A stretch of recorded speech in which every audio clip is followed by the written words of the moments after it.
在鞭炮声中烧化王船，普济殿睽违180年王巡教，熊熊烈火奉送持斧千岁代天巡守，船轨倒下的那一刻，象征圆满完成。而王船烧化后，通常会剩无法化成灰烬的物品，其中最具价值的就是龙银以及五帝钱。咱这个东镜内底有含了5帝祠，内底这拢是阮的网络内底当有着。这个东镜内底有顺治、康熙、雍正、乾隆、嘉庆，有这5个皇帝帝王钱安在内底。当初打造王船时，会在左右2侧龙墓内分别安入3枚龙银，象征天地人。船头狮头铜镜内则安入5枚五帝钱，成为名副其实的帝王之船。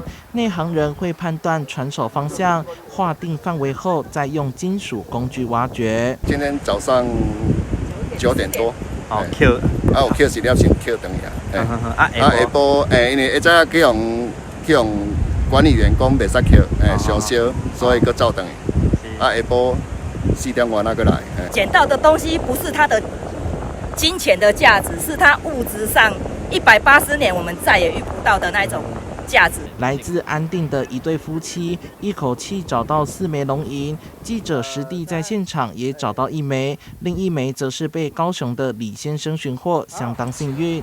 王船灰烬范围很大，要找到10元硬币大小的龙银，根本是大海捞针，就看跟神明有没有缘分。